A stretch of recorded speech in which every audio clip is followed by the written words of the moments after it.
நான் சைத்தன்யா பிரதாப். நான் வந்து அதோமுகத்தில் ஃபீமேல் லீடாக பண்ணியிருக்கேன். நீங்கள் உங்களுக்கெல்லாம் கதை ஃபிலிம் பார்த்துட்டு நல்லா இருக்கேன் ரிவ்யூ எல்லாம் எல்லாருமே சொன்னீங்க. ரொம்ப ரொம்ப நன்றி. Sorry sir. ஆக்டிங் வைஸா நல்ல வேரியேஷன்ஸ் காட்டிருக்காங்க பேசுறதுல. அது எப்படி உங்க டைரக்டர்ஸ் அது எக்ஸ்பிளைன் பண்ணாரா? ஸ்டெப் பை ஸ்டெப் உங்களுக்கு சொல்லுவாரா? அதை பத்தி சொல்லுங்க. ஸோ அது வந்து சார் கதையோட பேர் தான் அதோமுகம். ஸோ இருக்கிற கொஞ்சம் கேரக்டர்ஸ்ல எல்லாருக்குமே ஒரு அதோமுகம் இருக்கலாம். ஒரு பர்சனுக்கு நார்மலாகவே ஒரு அதோமுகம் கூட இருக்கலாம். எல்லாருமே நம்ம காட்டுற மாதிரி தெரியாது. எல்லாருக்குமே ஒரு இடன் ஃபேஸ் இருக்கும். ஸோ அது வந்து ஃபிலிம் எனக்கு ஸ்கிரிப்ட் படிக்கும்போதே ரொம்ப சஸ்பென்ஸாக அந்த ஹோல் ஸ்கிரிப்ட் நான் படிக்கும்போது ரொம்ப சஸ்பென்ஸாக இருந்துச்சு. ரொம்ப டிஃப்ரெண்ட்டாக இருந்துச்சு. இது வரைக்கும் நான் அப்படி ஒரு படம் பார்த்ததே இல்லை. எனக்கு இருக்கான்னு கூட தெரியாது. ஸோ அது படிச்சுட்டு தான் எனக்கு வரணும்னு இருந்துச்சு. நிறைய லைக் கேரக்டர்ஸே கொஞ்சம் தான் இருக்கிறதுனால எல்லாருக்குமே ஸ்க்ரீன் ஸ்பேஸ் ஆகட்டும், எல்லாருக்குமே பெர்ஃபார்மன்ஸ் ஸ்பேஸ் ஆகட்டும் இருந்துச்சு. ஸோ அதனால பார்க்கும்போது வந்து பார்த்தீங்கன்னா ஹீரோவோட ஹீரோயின் அந்த சப்ஜெக்ட் தான் வந்து இன்னும் அதிகமாக இருக்க மாதிரி இருக்கு. ஐ திங்க் அதான் இது வந்து ஒரு டிப்பிக்கல் லவ் ஸ்டோரி மாதிரி கிடையாது. லவ் ஸ்டோரி வந்தால் தான் நார்மலாக ஃபிலிம்ஸில் ஹீரோயிசமாக காட்டி ஹீரோயின் ஒரு அப்படி இல்லாமல் சாதாரண லைஃப்பில் ஒரு ஒரு ஹஸ்பண்ட் ஒய்ஃப் லைஃப்பில் பார்த்தீங்கன்னா ரெண்டு பேருமே ரொம்ப ரொம்ப இம்பார்ட்டன்ட் தான். அதனால தான் இந்த படத்துலையும் எல்லாருமே இம்பார்ட்டன்ட். அதான் நான் சொன்னேன், கொஞ்சம் கேரக்டர்ஸ் தான் இருக்காரு. ஸோ அதனால எல்லாருமே இம்பார்ட்டண்ட்டாக ரொம்ப கான்ட்ரிபியூட் பண்ணியிருக்காரு. ஆமாம். இல்ல இந்த படத்துக்காக பண்ணீங்களா நீங்க உண்மையிலே இல்ல அந்த போர்ஷன் வேணாம் நான் பேசணும். இல்ல பைக்ல ஒரிஜினல் ஏதாவது எக்ஸ்பீரியன்ஸ் இருக்கா? இல்ல சார், அதான் சார் அந்த பைக் ரைடு சம்பந்தமா எதுவும் எழுத வேணாம் சார். இல்ல நீங்க சொல்லிட்டீங்க அவ்வளவு கொஸ்டின். ப்ளீஸ் சார் வேணாம். Thank you. அத முத படத்துலயே நான் அப்படி நினைக்கல. என்ன சொல்றதுன்னா படத்துல எல்லா கேரக்டர்ஸும் வில்லன் இல்லாம இருந்தா படமே நடக்காது இல்ல. அந்த மாதிரி யாராவது ஒரு ஆள் அது பண்ணணும். அண்ட் எவ்ரிதிங் இந்த படங்கள் கணனி ஐயர் ஆகட்டும், சஞ்சிதா செட்டி இவங்க எல்லாமே பார்த்தீங்கன்னா ஹீரோயினா நடிச்சிட்டு தான் இந்த மாதிரி நெகட்டிவ் கேரக்டர் பண்ணாங்க. அந்த ஆனா இது கேரக்டர் ரிவீல் பண்ண வேணாம். அது ரிவீல் பண்ண மொத்தமா ரிவீல். அதான் தேங்க்யூ. எல்லாருக்கும் வணக்கம். நீங்க பார்த்த படத்தோட டைரக்டர் சுனில் தேவ் நான் தான். இந்த படத்தோட ஹீரோ சித்தார்த் எஸ்பி அண்ட் இந்த படத்தோட heroine Chaitanya Pratap, editor Vishnu Vijayan, music director Saran Raghavan, cameraman Arun. அதான் படம் வந்து நாங்கள் சொன்ன மாதிரி ஒரு இன்ட்ரெஸ்டிங்கான சஸ்பென்ஸ் த்ரில்லர் எங்களால் முடிஞ்ச ஸ்கேலுக்குள்ளே கொடுக்க முயற்சி பண்ணியிருக்கோம். எனக்கு என்ன ஒரே ஒரு ஆப்ளிகேஷன்னா இதில் நிறைய ட்விஸ்ட் அண்ட் டர்ன்ஸ் இருக்குது. இதை ரிவ்யூ ஏதாவது எழுதும்போது அந்த ட்விஸ்ட் அண்ட் டர்ன் எதுவும் ரிவைல் ஆகாமல் எழுதுனீங்கன்னா நல்லாயிருக்கும். ஏன்னா நாங்களே வந்து டீசர் ட்ரெய்லர் எல்லாமே பார்த்தீங்கன்னா சரித்திரன் கேரக்டர் யாருன்றது கூட சொல்லியிருக்க மாட்டோம்.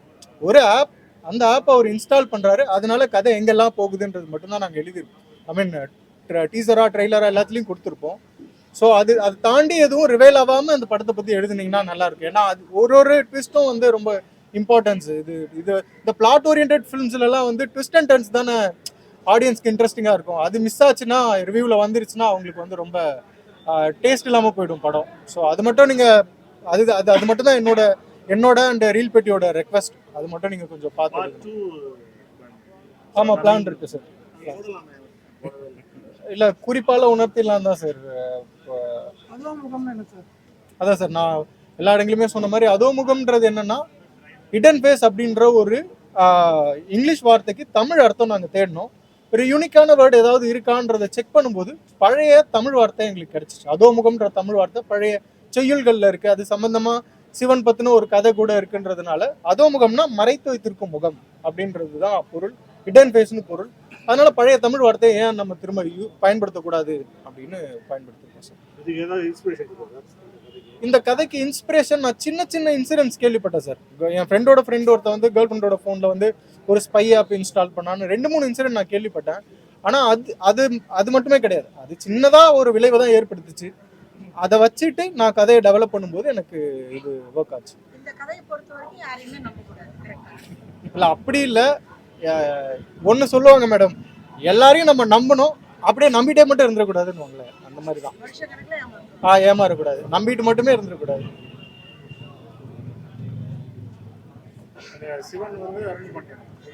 இல்லை அதுக்கும் இதுக்கும் சம்மந்தம் இல்லை சார். அதனால தான் நான் நிறைய யூஸ் பண்ணுறது இல்லை. சிவன் ஸ்டோரி இருக்குங்களா, ஹிடன் ஃபேஸ் ஒவ்வொருத்தரோட ஹிடன் ஃபேஸ் வந்து எப்போ வெளியில வருது, எப்போ வேணா வெளியே வரலாம், யாருக்கு வேணா ஹிடன் ஃபேஸ் இருக்கலாம். அது வந்து சில நேரங்களில் வரும்போது என்ன மாதிரி அசாதாரண விஷயங்கள்லாம் நடக்கும் அப்படின்றதா நம்ம. Subject wise question. ஆமா ஆமா. கடைசியில் வந்து சிவனா வரக்கூடிய சிவன்லாம் இல்ல பட்டு போட்டுட்டு வரக்கூடிய இல்ல சார், வந்து கடைசியில் அவர் வழிநடத்துறாரு அப்படிங்கிற இல்ல அந்த மாதிரி கண்டிப்பா அந்த மாதிரி ஒரு ஒரு ஹிடன் இது வச்சுலாம் பண்ணல சார். ஒரு லோக்கல்ல இருக்கக்கூடிய ஒரு லோக்கல் தாதாவா காட்ட முயற்சி பண்ணோம். ஒரு ஃப்ளேவர் அது கிடைக்கணும்னு சொல்லி ஒரு இப்படி கூட நம்ம எடுத்துக்கலாம்ல, ஒரு கிறிஸ்டியனுக்கு ஒரு இந்து ஹெல்ப் பண்றாரு அப்படி கூட நம்ம எடுத்துக்கலாம். ஆனா அது அவ்வளோ யோசிச்சு பண்ணல சார். அது ஒரு ஃப்ளேவர் வரணும், லோக்கல் ரவுடி இல்லை ஒரு லோக்கல் தாதான்ற ஒரு ஃப்ளேவர் வரணுன்றதுக்காக தான் பண்ணோம். ரெண்டு பேருக்குள்ள கடைசியில் அக்ரிமெண்ட் என்ன சொல்றாரு அவரு? நான் வந்து உன்னை பாத்துக்கிறேன்ற மாதிரி சொல்றாரு. அதாவது என்னன்னா இது இங்க முடியல. அதாவது இப்ப நம்ம படம் முழுக்க என்ன காட்டியிருப்போம்னா, அவர் தோத்துக்கிட்டே வந்துட்டே இருப்பாரு, தோத்துக்கிட்டே வந்திருப்பாரு. ஆனா எப்பவுமே வந்து ஒரு நல்லவன் வந்து முழுசா தோத்துக்கிட்டே இருக்க மாட்டான். ஒரு ஹோப் இருக்கு, அவன் திரும்ப வருவான். அவனுக்கும் அந்த ஃபேமிலிக்கும் இடையிலான ஒரு ஃபைட் சார். ரொம்ப கதை வேற ரிவீல் பண்ற போற அந்த ஃபைட் இருக்குன்றது இதுல இருக்கும் சார். சார் செகண்ட் பார்ட்லாம் ஜெயிப்பாரா சார்? சார் ஹீரோ வந்து செகண்ட் பார்ட்லாம் ஜெயிப்பாரா? ஆமா சார், அப்படி எடுத்துக்கலாம். செகண்ட் பார்ட்ல ஃபைட் வரும். அது மேபி அது எப்படி எவால்வ் ஆகுதுன்றதை பொறுத்து தான் அது அங்க முடியுதா இல்லைன்னு தொடருதான்னு தெரிய வரும். இப்போ இந்த கதையில வந்து நீங்க எல்லாம் யதார்த்தமா காட்டிருக்கீங்க.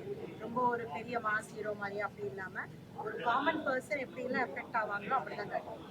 ஸோ செகண்ட் பார்ட்லயே அப்படி அந்த ஒரு இன்டெலிஜென்ஸ்னால தான் இவரு ஜெயிப்பாரா? ஆமா மேடம். இப்போ இதுல நம்ம ஒரு மீட்டர் ஒன்று ஃபாலோ பண்ணியிருப்போம் மேடம். ரொம்ப யதார்த்தத்தை மீறி போகாம இருக்கிறதுக்குள்ளேயே ஒன்று ப்ளே பண்ணியிருப்போம். செகண்ட் பார்ட் இருந்தாலும் அதே மாதிரி தான் இருக்கும். இப்போ இந்த கடைசி போர்ஷன் ஒரு பவர்ஃபுல்லாக ஒரு போர்ஷன் வருது இல்லைங்களா, அது ஒரு சின்ன கமர்ஷியல் மீட்டர் மாதிரி இருக்கும் இல்லைங்களா, அந்த அளவு தான் கமர்ஷியல் மீட்டர் வந்தாலும் இருக்கும். மற்றபடி இது எந்த பேஸ்ல போச்சோ அதே பேஸ்ல தான் அதுவும் இருக்கும், ஒரு வேலை இருந்துச்சுன்னா. ஹீரோட்ட பேசுங்க. எல்லோருக்கும் வணக்கம். என் பேர் சித்தார்த். இது என்னோட முதல் படம். நானும் சுனிலும் வந்து ரொம்ப நாள் ஃப்ரெண்ட்ஸு. இந்த கதையை வந்து என்கிட்ட சொல்லும் போது சரி நம்மளே ப்ரொடியூஸ் பண்ணுவோம், ஒரு சின்ன பட்ஜெட் படமாக எடுத்து பண்ணோம். வேற பார்க்கும்போது சின்ன பட்ஜெட் படம் மாதிரி தெரியல, ரொம்ப பெரிய பட்ஜெட் மாதிரி இருந்துச்சுன்னா ரொம்ப நன்றி. இல்லை சின்ன பட்ஜெட்னா நான் வந்து என்ன சொல்லணும்னா ஒரு மினிமல் க்ரூ வச்சுக்கிட்டு பட்ஜெட்டாக வந்து நான் வந்து ரொம்ப பெருசாலாம் இருக்கிறத வச்சு தான் யூஸ் பண்ணுவேன். அதுதான் சொல்லுவேன். கண்டிப்பாக அதான் அந்த சின்ன பட்ஜெட்டாக இருந்தாலும் புது டீமாக இருந்தாலும் எங்களோட இது வந்து ஃபுல்ஃபில்டாக ஒன்று கொடுக்கணும் தான் நம்மளோட. கதை கேட்கும்போது எப்படி சார் இருந்தது? என்ன சார் ட்விஸ்டர்லாம் சொல்லும்போது டைரக்டர் சொல்லும்போது ஆமாம் ஆப்வியஸாக எனக்கு வந்து ரொம்ப அதனால தான் இந்த கதையே வந்து இதில் வந்து நான் ஹீரோலாம் கிடையாது, கதை தான் ஹீரோ சொல்லிட்டு தான் நான் வந்து ரொம்ப ஆணித்தனமாக நம்புகிறேன். சார் பார்த்துட்டாரு, அவர் ரொம்ப பிடிச்சிருந்துச்சு. அவர் தான் வந்து அவரும் எங்களுக்கு ஒரு காரணமாக இருந்துச்சு. நாங்கள் இது ஓடிடிக்காக தான் இந்த படமே எடுத்தோம். ஆனால் வந்து அவர் வந்து என்ன சொன்னார்னா இது தேட்டருக்கெல்லாம் கூட போகலாமே அப்படின்னு சொன்னனால நாங்கள் தேட்டருக்கு போகிறோம். வாரண்டி பண்ணிட்டு நல்லா இருந்துச்சா? அவர் டைரக்டர் தான், அதோட லிரிக்ஸ் அவர் தான் எழுதியிருக்காரு. அது வந்து அந்த எண்டு போர்ஷனுக்காக நாங்கள் வந்து கொஞ்சம் இதாக இருக்கட்டும், கமர்ஷியலுக்காக இருக்கட்டும். படத்தில் வந்து ரெண்டு பாட்டுக்கு அவர் தான் லிரிக்ஸ் எழுதியிருக்காரு. அருண் பாண்டியன் சார் எப்படி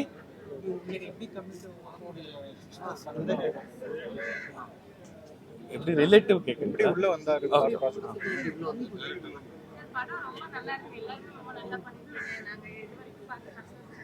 ரொம்ப ரொம்ப தேங்க்ஸ், ரொம்ப தேங்க்ஸ்.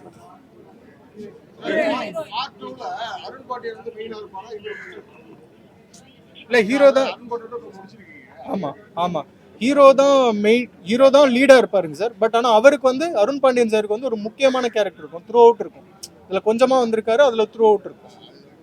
அப்புறம் கிளைமேக்ஸ்ல அந்த ஜெயில வந்து ட்ராக் பண்ண மாதிரிலாம் காட்டுறது அதெல்லாம் நடக்குது. இல்ல சார், அது கதை சார், அது வேணாம் சார். சரி கதாநாயகிட்ட பேசுவோம்.